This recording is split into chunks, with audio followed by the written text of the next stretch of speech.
Hello, welcome to the Plus One with Minxie podcast. I want to thank you guys for joining me. I know there are literally thousands and thousands of podcasts you could be watching and listening to. Um, a lot has changed in the world of podcasting. I don't know that it's for the better. I really miss the age of podcasting without product placement and without um, visuals. I think it allowed us to connect and open and encourage dialogues, share humor and insight, talk about world events and mental health without the negativity that is associated with being caught up in your appearance or your product placement and egos. Literally just stripping it down to a voice, trying to connect with other voices. So here you're always going to find that old school element, that 1920s type of radio show type of element. And I only record these when I'm in the right space and place to have something to say, just to have something to say that I hope will educate, matter, encourage thought, maybe make you laugh, maybe make you feel human, and along this journey, learn who I am and understand myself a little more. You guys can always reach out to me on my other platforms. I don't know, I'm going through this thing of really not engaging much with social media. For a brief second there, I was, trying to meet my performance bonuses and requirements. And then I thought, like, is this really even worth my peace of mind, my sincere version of who I am, my true vulnerability? Like, do I want to just be on just because Mark is going to give me a couple of dimes, or whatever the guy's name is that owns TikTok? It really wasn't worth it to me. I'm not judging if that matters to you, but for me, it just wasn't worth it. So I really thought about what I wanted to talk about if I were to record this podcast, and I take it week by week. There's no set time, guys. Turn your notifications on. That's the best I can do. Because I feel like once I start following a schedule, then I'm just saying something because something needs to be said to fill that time. I don't want to do that. So I kind of thought about what I wanted to talk about, what dialogue I wanted to open today, and I think I want to talk about rape. And I'm going to tell you guys why. There's been so many things in the media, and part of me as a survivor, a repeat survivor, 1 in 3 women and girls are survivors of rape, sexual assault, and molestation, and or molestation. 1 in 4 boys and men. So if you identify as a they, I'm sorry, I just don't. I stay in science. I stay in biology. I stay in a place of logic and mental health care and treatment and self-love and acceptance as goals in the skin that you are in. So I can't use that I want everybody to be healthy and happy, and or in the pursuit of those things. And that sometimes means facing a reality. So I want to talk about this because I feel like there's something happening in many ways. I'm so happy that women and girls and men are finding their voices. I don't think there's a deadline on when you can have a voice. I see things like on social media where they're like, well, if it happened then, why didn't they come forward then? Why did they wait? Those words shouldn't come out of any survivor's mouth. And if you're looking at numbers like 1 in 3 and 1 in 4, survivors are the majority of us. So that really just, you should understand. Here is the problem that I have. First let's define what rape is. Rape is when someone forces you by intimidation, threats of violence, threats of death, physically restrain you, physically prohibit you from leaving, remove your ability to consent by threats and physical force, weapons, use of weapons, isolation, mental or physical abuse. Rape is when you cannot consent due to your age, due to physical impairment, intellectual impairment, alcohol, medication, being illegally drugged, restrained, not being allowed to leave. If someone takes your keys and you can't leave, if someone takes your clothes and you can't leave, a child cannot consent. A child can't consent to any sex acts when you are not the age of consent. These things are rape. And of course, that doesn't include every form of rape, sexual assault, molestation, or abuse. But these are clear definitions of rape. Let's talk about what rape is not. Because this is where my problem comes in. This is where I feel like it's been taken away from actual survivors, those that did not survive, victims. And you're always a survivor. You're always a survivor if you're still breathing. But you can be continually re-victimized. Wives can be raped. Men can be raped by women. Men can be raped by men. Children can be raped. Okay? Rape is not gender exclusive. It is not race exclusive. Culturally exclusive. Financially exclusive. But let's talk about what rape is not. Rape is not, I see a famous director at the bar. Let me go over there and try to flirt with him. And then he invites me to his room where he has clearly stated what he would do and also told me how it would benefit me. Goes to shower, I can leave at any time. There's no threat of violence. There's no psychological abuse. He is not restraining me. I'm not impaired. And I consent to perform a sex act or allow a sex act to be performed on me or to participate in sexual acts in exchange for a movie role, in exchange for jewelry, a car, social clout.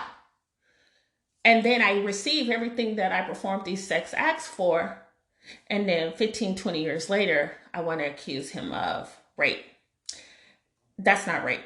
That's prostitution. Okay? Assuming you're an adult. That is not rape. That is an act of prostitution. That is services offered, services rendered, payment received. Rape is not, oh, I was a 20-year-old girl, because there are 20-year-olds who have families. There are 20-year-olds who are serving their countries. There are 20-year-old adults who work every day. There are 20-year-olds who are in college. Rape is not, I did all of these things so that I could hang with celebrities. I participated in cuckold relationships, and I allowed these sex acts to happen to me as a 20-year-old in exchange for fancy cars, fancy clothes, social status, to be seen in celebrity circles, and to benefit my career. But now that I'm not in a relationship with this person, that was rape. That's not rape. That is prostitution. That is prostitution. That is a cuckold relationship. Again, if you want to know what rape is, listen to the first part of this podcast. Saying that rape is anything other than that takes away from real victims, real survivors, real people who have lost their lives, their mental health, had their bodies compromised, and minimizing it to, oh, well, I went and all of these cases I'm references are not hypothetical. These are actually real things that have come into legal cases and criminal cases. Rape is not, I saw a man minding his own business who happens to be a multimillionaire and celebrity. And then I go, even though he's in a relationship, even though the person he's in a relationship is there, and I sit on his lap without consent. I ask to have pictures taken with him. I hug him. I kiss him. And because his hand touched my butt for a few seconds, even though I've already touched all over this man without consent, even though this man is there with his long-term relationship, even though this person seems uncomfortable, because I'm a female, because I am a Caucasian female, I now expect to receive over $1 million for sexual assault. Sexual assault is not gender exclusive. I'm not going to minimize somebody touching you without consent. However, if you're touching this person without consent first, you are physically stating, implying that it's okay for them to touch you in return. If you don't want to be touched, don't touch someone. If you don't want to be hurt, don't hurt someone. If you don't want to get hit back, don't hit nobody. You don't want to get punched, don't spit on nobody. If you don't want someone to touch you back in a photo, after you have already touched them, sat on their lap, just walked up and sat in their lap to take a picture without consent, then don't do it. But that is not rape. That is not rape. Can you remove consent if you have asked, if you have talked about and agreed to have sex? Absolutely. As soon as that man, as soon as that woman, because remember, children cannot consent. As soon as that man, as soon as that woman says no,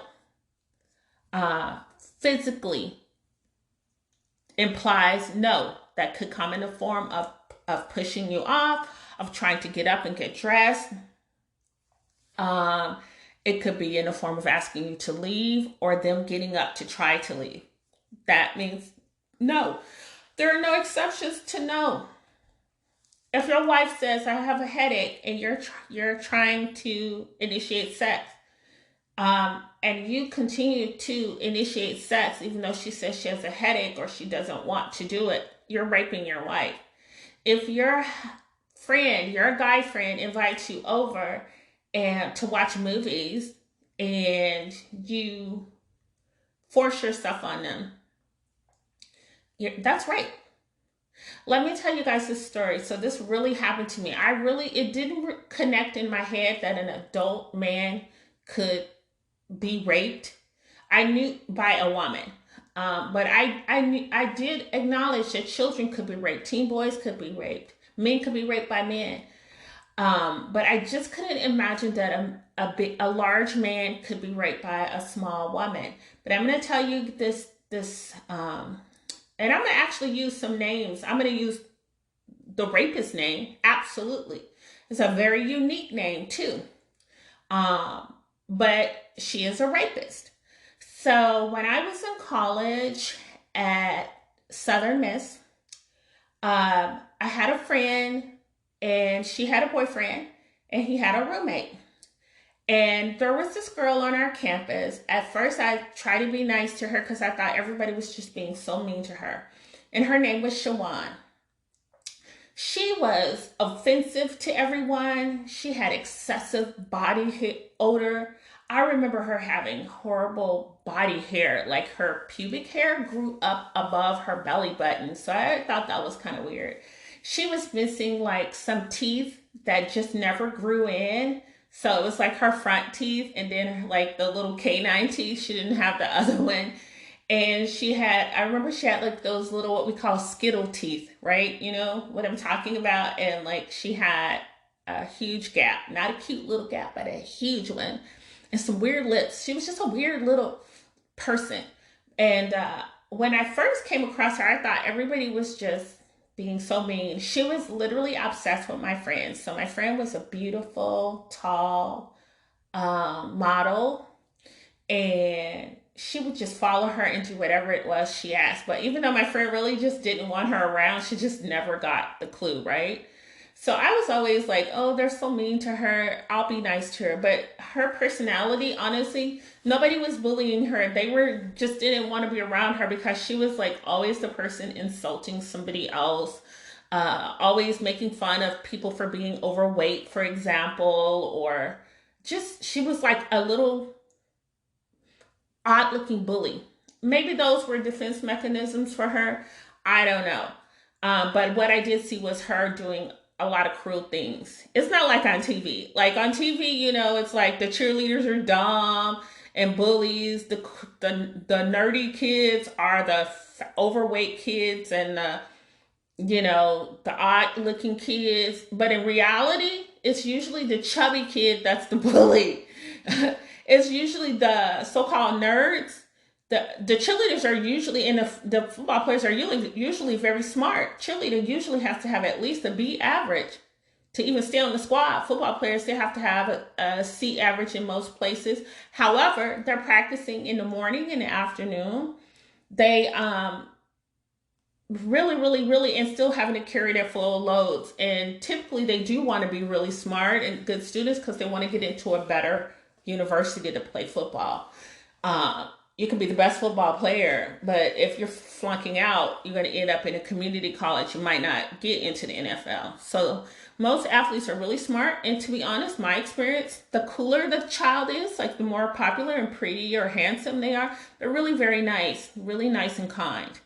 The only bullying I got in school was literally all of my bullies were overweight and usually girls in the LGBT community.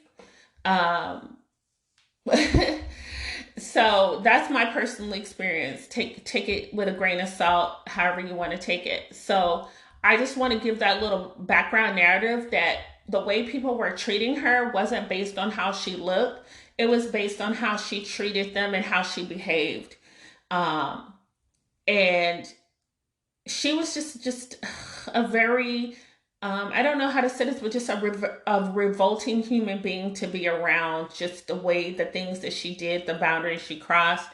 And so we were going to have a birthday party. And so my friend's boyfriend lived off campus at this point, and his roommate. His roommate was just a kind of quiet guy, a okay looking guy, just a really nice guy, you know? And my roommate's boyfriend was like the cool guy, you know, the good looking guy with the tall model girlfriend, but also very nice personality, very welcoming, kind of reserved, a really nice person. So a few of us were going to get together at their apartment and just, you know, music, pretty honestly, pretty wholesome, some food, things like that, and just hang out. And I believe it was her birthday. So everybody was like, don't tell Shawan.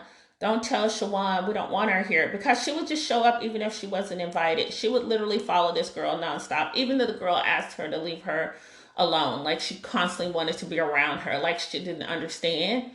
And she liked the roommate. So, but the roommate did not like her. He was just like a very, you know, like well-dressed guy, just a preppy guy. Like I said, kind of quiet. And she had tried putting the moves on him before. Now that I'm an adult, that was sexual harassment. He did not want to be with her. He just wanted her to leave him alone. Now, this particular person, I'm not going to say his name, but he would, when he drank, he is one of those people that literally just kind of passes out. And I mean, he doesn't act violent or silly. He's like the type that, like, I passed out, just let me rest, you know, let me sleep it off.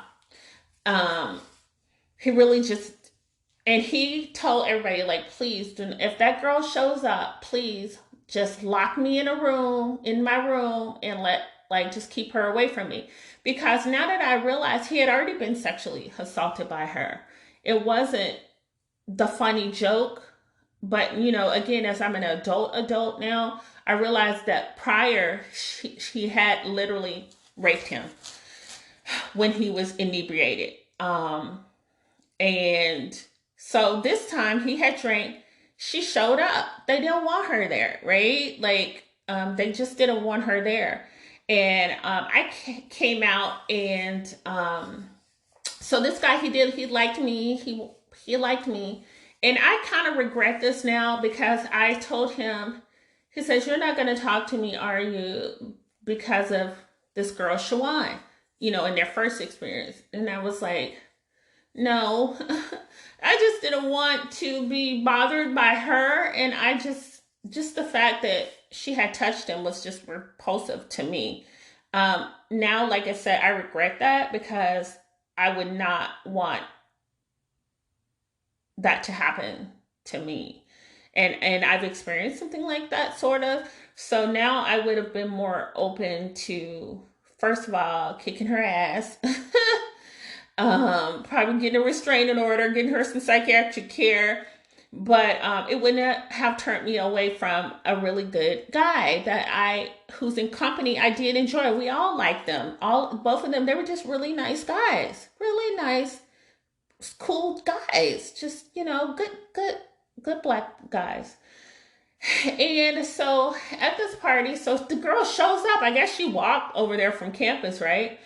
And it was so awkward. And they were like, I guess she went to the bathroom, or no, I think I went to the bathroom, and I came out, and she was sitting on the steps, and they were talking. Okay, I'm telling the story out of order. Okay, so at some point, so by the time she got there, this guy had been drinking, and he was like, "Oh, I did not want her here." The birthday girl said, "Why did you come? I didn't invite you because they didn't want you to come over here." And you would think she would have left. Like, and everybody was like, "But why did you just show up? Like, we don't want you here. That's why you weren't invited and told about it." So the boy was like, I'm gonna just go to my room. Like, I told y'all, that's the roommate. Like, it wasn't cool for her to be here. So he had already been drinking. She proceeds to try to pick the lock and get in his room. And he's telling her to just go away from his door. Everybody downstairs is just laughing. They're thinking it's funny, like, she's so obsessed. Like, why won't she leave him alone?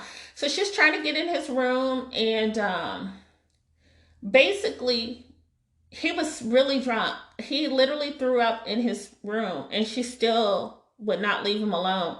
I didn't think it was funny. I will say this: his roommate at some point was like, leave him alone, like, just come out of there, like, what are you doing? And you could hear him saying, just leave me alone. Like, he was drunk enough to where he couldn't really walk around or anything. That's why he went to his room. He was really drunk. And she was trying to sexually assault him, like, she did rape him. And it was, like I said, people were laughing. I don't know that they were laughing because we thought it was necessarily funny. I didn't laugh. I think they were laughing because it was so awkward, and short of just grabbing her and kicking her out, nobody knew what to do. It was just so awkward that somebody is just acting this way. And the guy, like, he was literally yelling for help. He was like, help. Like, he was really drunk. And like I said, eventually it obviously ruined the whole party. And so when I came out of the bathroom, she was sitting on the steps, and she was like, this, mind you, this had gone on for a long, it's like, just, it wasn't okay. And I remember just everything. And she was like crying, and she said, they're just laughing. Like, she said, they're talking about me. And she said, that's supposed to be my friends. I was like, listen, they're not your friends, and that's okay. I said, but you're doing things that are not okay. And again, at the time, it didn't process in my head that a man could be raped. Now it does. I think about this all the time. But I was like, he asked you not to come in his room. He locked his door, and you, like, literally damn near broke his door, and you wouldn't leave that guy alone. He doesn't want to be with you, and you're taking advantage of him when he's inebriated, and you weren't invited. And I was like, I really honestly just think you should leave. And I mean, I remember it just it ruined the whole party. Everybody was really just enjoying themselves, just being, young. And it wasn't nothing crazy. It was just like, the maturity level before she got there just changed. She caused that guy, like, so much psychological damage, so much depression. Again, he was getting teased. She basically, which what people thought was just teasing. Like, you wouldn't do that they would do that to a female who's been raped. It happens to women all the time. But it was to where he couldn't even have a social life or have an actual real relationship, because nobody wanted to date the guy who this girl attacked. So the narrative was that she attacked him twice, but it was just like, nobody wanted to date him. I don't think nobody thought that they was really hurting him by clowning him about it all the time. But like I said, looking back now, it was probably really, really traumatic for this particular guy. So, Shawan, you're a rapist, and you reap what you sow, and I'll never forget that. So it did, maybe I witnessed it just so that I could have a better understanding about how a man can also be attacked by a woman. And again, let's talk about what rape is. That is rape. That is rape. He did not consent. He verbally did not consent. He physically could not consent. and he was in a state where he could not consent, a severe state of inebriation. So that is rape. Please, please, please, if you're considering bringing, excuse me, guys, assault case or an old case back from the 1880s, listen, is it too late? Absolutely not. But please, please, for your own moral health, your own spiritual health, don't confuse regret with actual rape, because you are victimizing people who didn't have a voice, who were afraid to speak up, who were not believed, who were not protected, who were not listened to, people who are really still being traumatized, children, men, boys, girls. Regret is not rape. Okay? Doing some freaky, nasty stuff that you probably feel a little ashamed about now that the man or woman that dumped you and moved on, that's not rape. That's regret. Offering somebody your body for financial gain, for career gain, for a part in a movie, a verse, that's not rape. That is prostitution. You can paint it how you want, but don't paint it as a sexual assault. And I by no means speak for all survivors or victims. Victims that are surviving. And the reason I separate survivors and victims, there are some people in situations where it is recurrent assault. So I use those to honor, I call them survivors and victims, people who are in trafficking, children caught in trafficking, women being trafficked, men being trafficked, people in households, survivors and victims of sexual assault in their households, whether it's incest, whether it's while in foster care, or where a place that they thought would be safe and it's not safe. So there are victims and there are survivors, you know. You're a victim as long as you're still in that situation. And most survivors have been raped or molested more than once. Most women, more than 90% of women, have been raped by their husbands. So now that we know what rape is and what rape isn't, please, please, please, always get consent. Always know what someone's boundaries are before you're even in an intimate situation. Have a mature dialogue. Like, hey, baby, can I spank you? Well, what do you feel about getting choked? Yeah, you know, can I do this, that? Have that conversation before you're actually in that intimate situation. Okay? Be smart.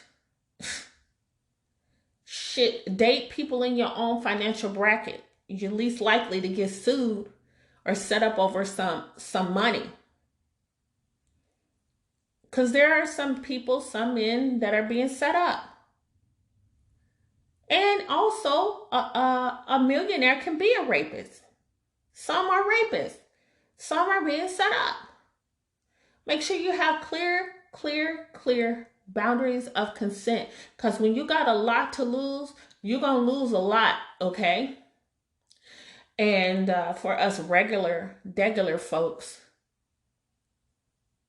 when your girlfriend or your wife is not in the mood,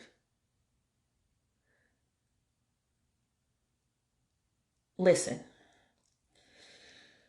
When somebody doesn't want you and they don't want you in their space and they don't want a relationship with you, ladies, leave that man alone. Leave that man alone. Cause trust me, a man that want to be with you, even if it's just sexually, you ain't gotta rape them.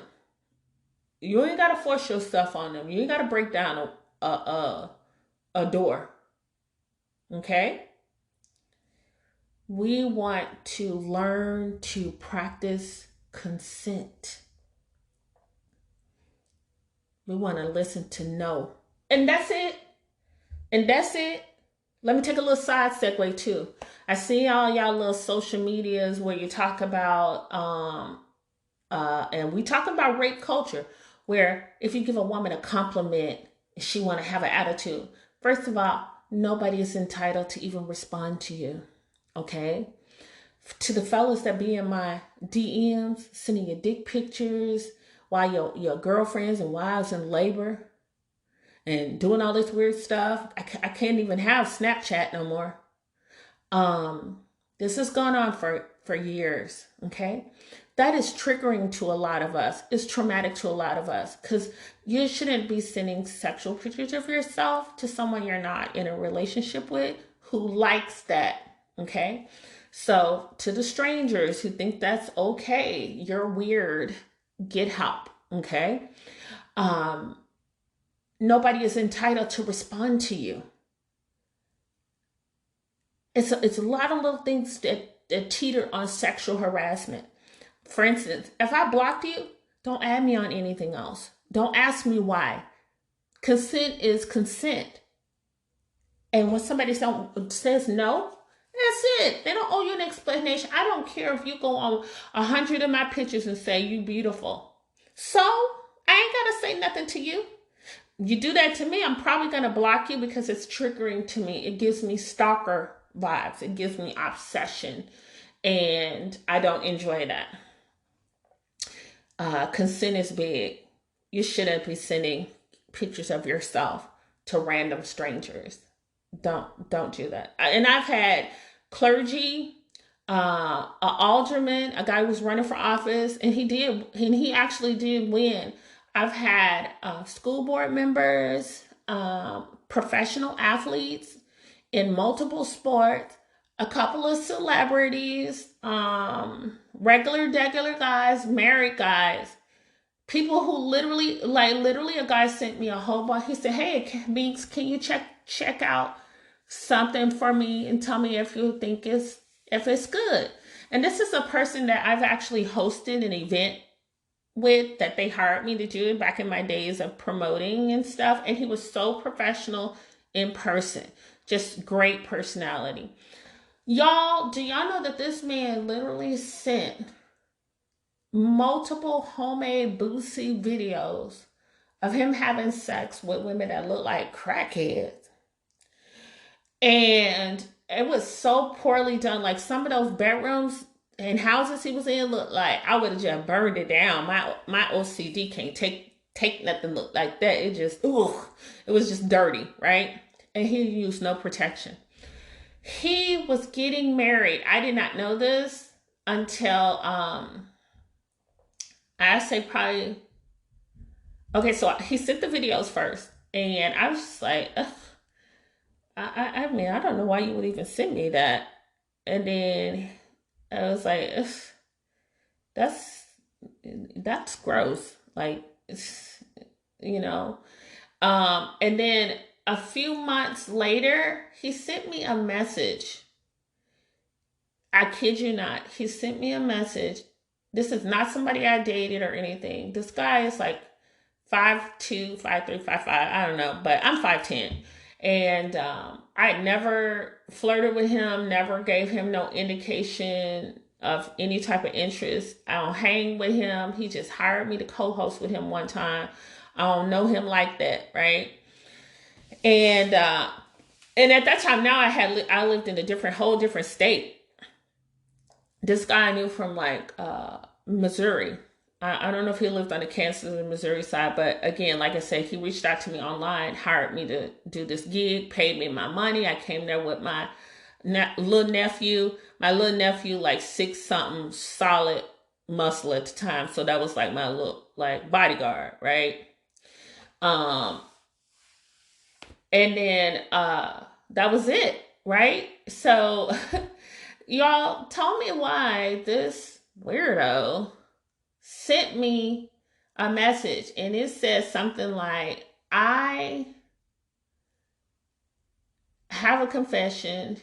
I will literally leave my girl for you right now and move to Arizona. And he was like, I'll get a ticket in the morning. And he was like, I just have been obsessed with you. I was like, what the fuck? Y'all, tell me why he literally got married a couple days later. And I'm going to tell y'all this. One of my other like social media friends shared the wedding picture. It was like tagged to a whole bunch of people. The wedding. The lady that he was marrying, I honestly considered I should have said something to her before they got married, but I've been in that situation too where I just sent the girl the stuff like, sweetie, I see you about to get married. I don't even know this dude. And the lady flipped on me, so I just don't say nothing. Um, so the woman he married was so beautiful. She was beautiful, and I don't mean just physical beauty. It was just like I just read her stuff and I cried because I was like, she's about to fucking ruin her life, and who knows what he done gave her or what she done been exposed to. And she just spoke so well of him and how she had prayed for God to send her a good man and how she wanted to be this beautiful helpmate. And in the comments that people were leaving were like, you are such an amazing person. You are so loving and giving. They had a beautiful wedding, like a beautiful wedding. And I hope they're divorced now for her sake. But you know, this guy, he finds me all the time, and he's not the only one that does that. But let me tell you what. He had this beautiful, beautiful black woman, beautiful, well dressed. She was just like she looked like a queen. You know what I'm saying? She had queen energy. She had her own business. Like you really trying to throw that away for somebody you don't even really know. And I've actually to leave me alone like that multiple times. That is not consent. That is sexual harassment. I don't want to see your body. I don't even like you. I'm not a prude, but I believe in consent. I don't like to be forced to do anything. Like, you don't have to put no pressure on me. If I want to have sex, you gonna know I want to have some sex. If I want to see nudes, you're gonna know I want to see some nudes. It's just no need to try to force a human being into any type of situation. So this goes into what I call rape culture. I'll say that's kind of rapey. When you hear a woman say that's kind of rapey, that comes from you sending nude pictures nobody asked for. You're trying to pressure somebody you just barely getting to know for pictures. You lurking them on social media, liking all their stuff. Like, I literally hate when somebody says, hey baby, that's wifey or something like that. I will tell you what, 100%, I don't know them people. I literally haven't really had any relationships that was for social media. The times that I did was, I will tell you honestly, was the person forcing me.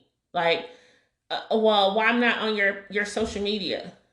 I will never do that again. Do I think you should hide your relationship? No, I think you should do what feels natural and what you're comfortable doing. I'm not comfortable with that.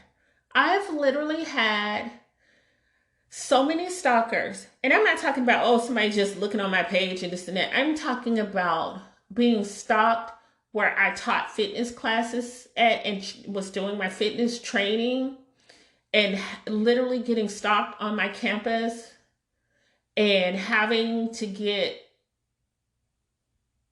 people involved to protect me and to put a stop to that. I'm talking about being stalked since I was a little girl by my brother's friend, not even knowing that this person had fixed on me as a little girl. I'm a little girl, right? My brother's a lot older than me, both of my brothers. And eventually becoming a young lady and literally getting stalked all through college with so many letters. Like, the dude had went to jail. He was writing so many letters at my campus would put it in a like a mail crate and then return it. They said still have to be delivered because at first they were just jamming as many letters as they could in my box.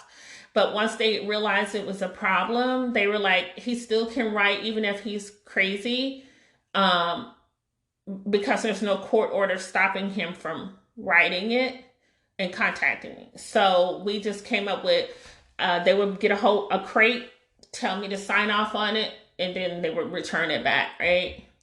And then eventually getting stopped to the point where he was leaving letters on my car. He was stalking my then husband. And it was a lot, y'all. And then finally, I got a long-term restraining order after he was caught breaking into my apartment from the second floor. I had started noticing things were missing. Like I had my ex-boyfriend's Letterman jacket from college, and it was missing. Baby pictures were getting taken. I thought maybe it was like something like maintenance or something. At first, I noticed underwear was missing, a little picture of me in kindergarten. And then one day, my neighbor, I lived on the second floor, so one day my neighbor's teenage son was at home sick from school, and he was like 14. And when I got home from work, he was like, "Oh, Miss Lisa, I saw a man climbing on the apartment downstairs into your apartment." He was like, he was really, really, really tall. So my brother's friend was almost 7 feet tall. And I would tell y'all who it is, but I won't because it's a lot of story to that. Like he at one point was a college football quarterback for a major university, and he hurt his arm. Ooh, I'm probably saying too much now. And then he tried to kill his college girlfriend while she was pregnant. And so he was crazy. So he's been on, like, he did a lot of bad stuff, not just to me. He really suffered from some mental health issues. So again, behaviors like that to me are rapey. They're scary. And obviously there's some stuff I'm leaving off. I know he did not rape me. He did attempt to. And I had my little goddaughter at my other apartment, and she knew him from her, because we're all from the same hometown.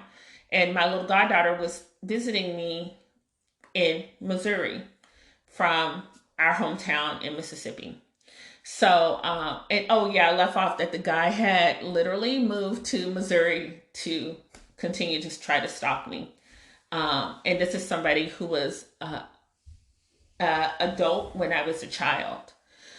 And it did end up I ended up getting a 2-year protection order, which is an extended protection order, and some other things that they put in place to try to protect me.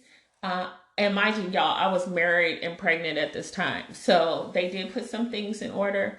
Will a paper stop a rapist or a stalker? No.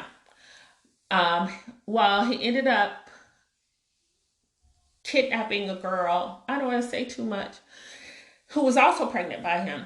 I wasn't pregnant by him. Let's just clarify. I was married and pregnant by my husband. And he had held her inside of a U-Haul truck for two weeks or something like that. You would think that this person would not even be out of prison, but of course, you know how they don't care about Black women. So I looked him up like maybe a year or two ago, and he was out of prison already. And like, that just doesn't make sense to me. He didn't do much time, and he had repeat convictions.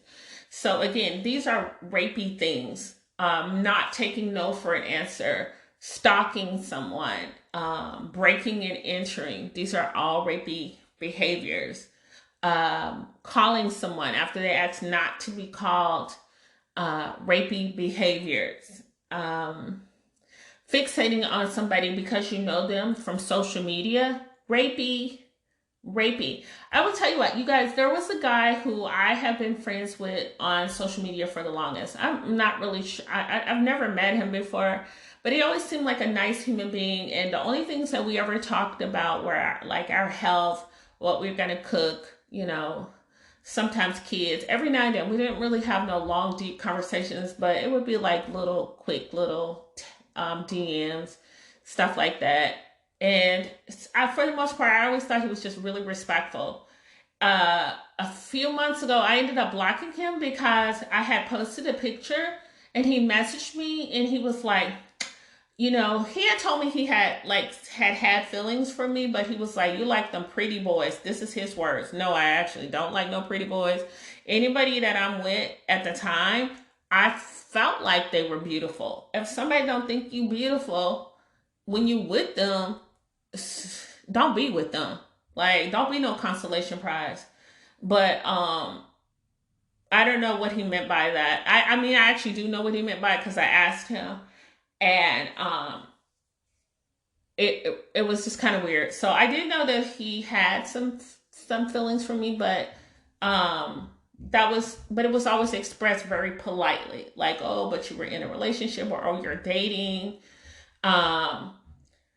And there's that assumption, like, so what if I'm not dating? Don't mean I want you. That you can't be entitled to thinking somebody wants to be with you.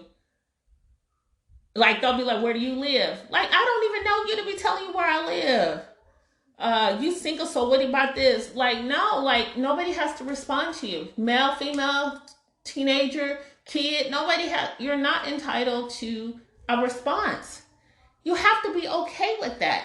You have to be okay with rejection. If you're not okay with rejection, get help. Learn to be okay with it. Learn to control yourself. Anybody can reject you. So many beautiful women have died, and men too, or the man's real girlfriend and the stalker killing them in the media lately. Because people can't accept rejection. They can't accept it in the workplace. They can't accept it in the bedroom. They can't accept it on the street. Baby, you can reject me all day. Well, for one, I'm not going to be bothering people because I don't like to be bothered. But hypothetically, reject me. Reject me and stand on it. And you don't want to be with me, don't be with me, baby. Don't call me saying you miss me now. If it's over, it's over. Period, point blank. You don't go to my mama's house. Don't do that. And they do. Don't try to message me or find my number from my mama. Because she gonna give it to him, and she does. But what I'm trying to say to you guys is the number one thing is learning that no means no. Also being okay with rejection. Also being able to identify abnormal thoughts, intrusive thoughts that will make you want to attack someone. That makes you tune out them saying no, or their tears or their screams. Learn to be okay with rejection. Learn to understand what boundaries are, set your own, and listen to someone else having an open dialogue about sex, your sexuality with adults. Okay? Not with no kids.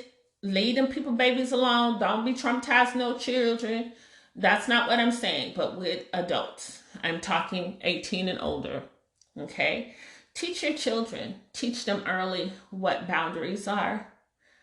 And teach them the value of waiting, no matter what their gender is. And teach them consent and what is not consent. Make them so comfortable in themselves and so loved and supported that they can deal with rejection, that they can learn from rejection. Okay? Make sure that they're not entitled to a response. I can say hello to someone. They're not entitled to say hello back to me.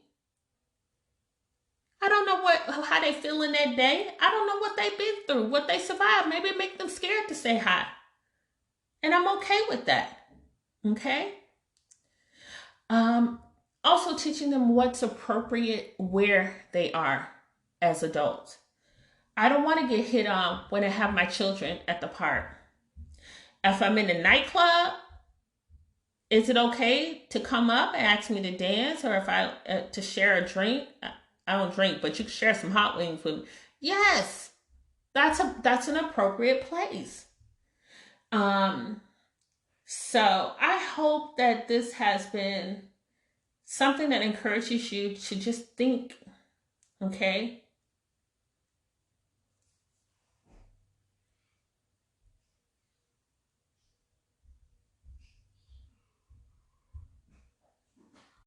So thank you guys for joining me for the Plus One with Minxie podcast. I will see you again soon, hear you again soon. Um, Please join me. Hit that notification on all platforms. You can listen to me on all platforms, all major platforms. Thank you guys.